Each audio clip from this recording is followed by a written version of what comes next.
Hello दोस्तों, Hindi mirror पर आपका स्वागत है। दोस्तों, आज की वीडियो का जो कंटेंट है, ये हम कहानी के जो क्वेश्चंस हैं वो लेकर आए हैं सिल्वर बेडिंग से संबंधित।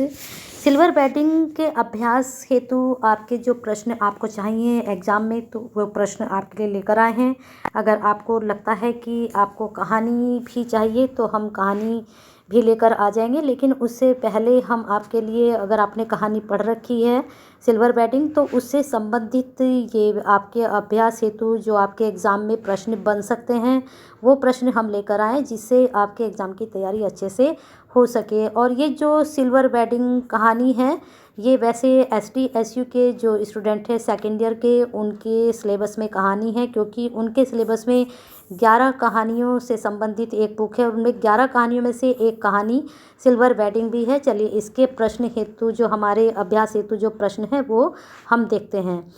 तो इसमें जो पहला प्रश्न आपका कहानी से बन सकता है, पहला प्रश्न इसे बन सकता है, जो उसमें पात्र है यशोधर बाबू की पत्नी के समय के साथ ढल सकने में सफल होती है, लेकिन यशोधर बाबू असफल रहते हैं, ऐसा क्यों? तो कहानी के माध्यम से आपको ये प्रश्न का आंसर ढूंढना है कि जो यशोधर बाबू हैं वो अपने आप को नहीं बदल पाते हैं, लेकिन उनकी पत्नी जो है समय के अनुसार ढल जाती है। तो ऐसा क्यों होता है, ये रीज़न आपको देना है, कारण बताना है ऐसा क्यों होता है। नेक्स्ट क्वेश्चन है, पाठ में जो हुआ होगा वाक्य की आप कितनी अर्थ छवियाँ खोज सकते हैं या खोज सकती हैं? जो हुआ होगा, तो ये आपको कहानी के द्वारा ही पता चलेगा कि ये जो हुआ होगा वाक्य वहाँ पर आया है, तो इसके आप वहाँ पर कितने अर्थ लगा सकते हैं। अब आते हैं थर्ड क्वेश्चन पर। थर्ड क्वेश्चन जो है आपका इस तरह से बन सकता है, सम हाउ इम्प्रॉपर वाक्यांश का प्रयोग यशोधर बाबू लगभग हर वाक्य के प्रारंभ में तकिया कलाम। तकिया कलाम क्या होता है कि आप किसी भी बात को जब शुरू करते हैं तो आप इस तरह के शब्द को प्रयोग करते हैं। अब ये बोलते हैं समहाउ इम्प्रॉपर की तरह करते हैं, तो इस वाक्य का वाक्यांश का उनके व्यक्तित्व और कहानी के कथ्य से क्या संबंध बनता है। अब वो जो इस तरह का जो वाक्यांश प्रयोग करते हैं, इस वाक्यांश का और उनका जो करैक्टर है, उनका जो व्यक्तित्व है, तो कहानी में जो कथ्य है, जो कथा है, उसका संबंध इन तीनों का किस तरह से बनता है, ये आपको एक्सप्लेन करना है। अब आते हैं नेक्स्ट पर। नेक्स्ट, यशोधर बाबू की कहानी को दिशा देने में किशन दा की महत्वपूर्ण भूमिका रही है।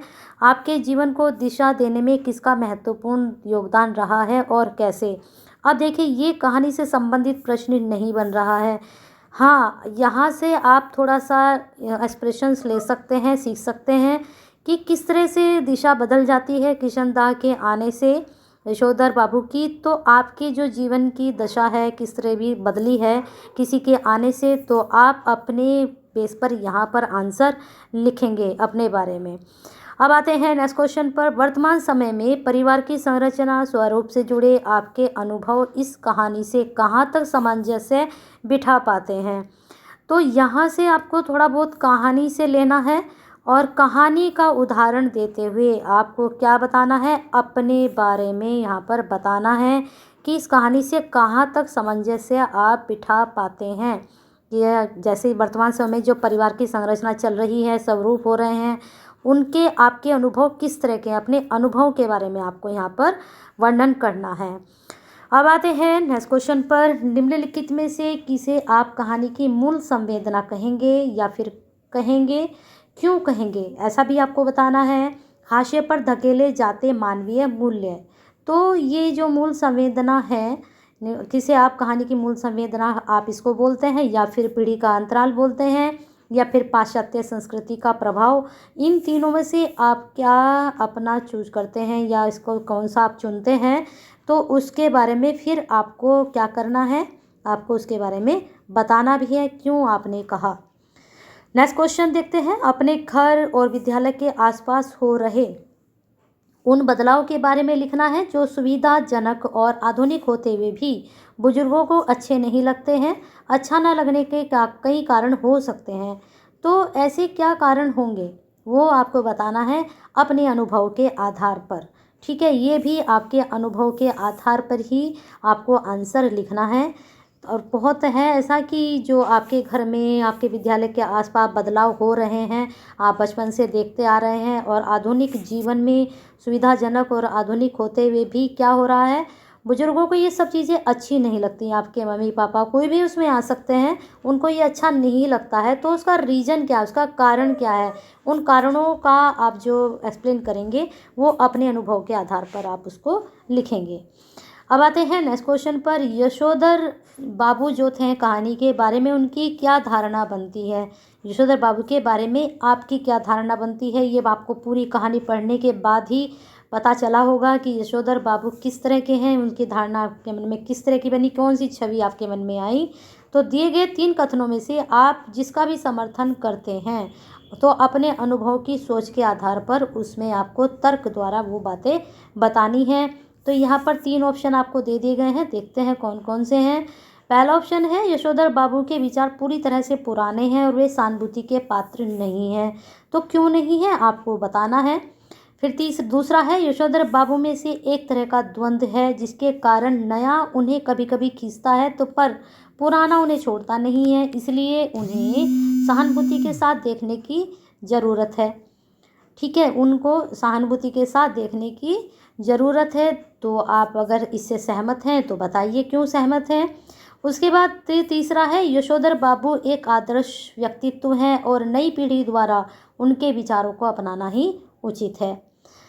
तो अगर हम नई पीढ़ी जो है, जो यशोधर बाबू के जो विचार हैं, उनका आदर्श व्यक्तित्व है, वो अपने पुराने विचार, अपना पुराना व्यक्तित्व नहीं छोड़ पा रहे हैं, तो क्या नई पीढ़ी को वो अपनाना चाहिए, उनके विचारों को अपनाना चाहिए। तो अपनाना ही उचित है। क्यों उचित है, तो ये सब आपको अपने अनुभव के आधार पर एक्सप्लेन करना है।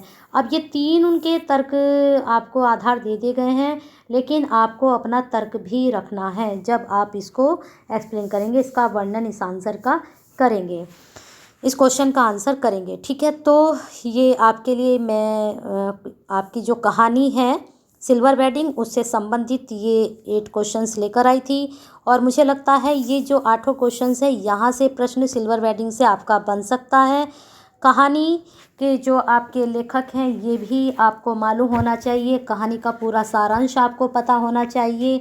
और आपके लिए कहानी, अगर आपको अभी तक ये कहानी कहीं नहीं मिली है तो मुझे कमेंट बॉक्स में ज़रूर बताएं और मैं आपके लिए कहानी लेकर आऊँगी। थोड़ा आपको इस कहानी के बारे में बता देती हूँ। यह जो कहानी है एक लंबी कहानी है और ये लिखी गई है किसके द्वारा, ये जो लिखी गई है मनोहर श्याम जोशी, आप नोट कर सकते हैं, मनोहर श्याम जोशी के द्वारा ये लिखित कहानी है। साथ में इस कहानी में जो उन्होंने, इस कहानी में शिल्प में जोशी जी की चिरपरिचित भाषिक आप अंदाज देख सकते हैं, और उन्होंने आधुनिकता की ओर, जैसे कि मैंने प्रश्नों के माध्यम से आपको बताया है कि जो हमारा समाज है, हमारा जो युवा पीढ़ी है वो आधुनिकता की ओर बढ़ रही है, तो जिससे क्या हो रहा है, समाज में बदलाव आ रहे हैं। लेकिन ये जो बदलाव आ रहे हैं, हमारी जो पुराने लोग हैं जो अपने आदर्श नहीं छोड़ पा रहे हैं, उनके साथ सामंजस्य नहीं बिठा पा रहे हैं, तो वो सब इस कहानी के माध्यम से आपको पता चलता है। तो पढ़िए, कहानी नहीं है आपके पास तो कमेंट बॉक्स में ज़रूर बताइए, पूरी कहानी आपके लिए लेकर आएंगे। वीडियो पसंद आई है और अगर आपको लगता है ये आपके लिए यूज़फुल है प्रश्न और ये वीडियो, तो एक लाइक तो बनता है, कर दीजिए और इसको शेयर कीजिए, क्योंकि शेयर करते हैं तो आप केयर करते हैं।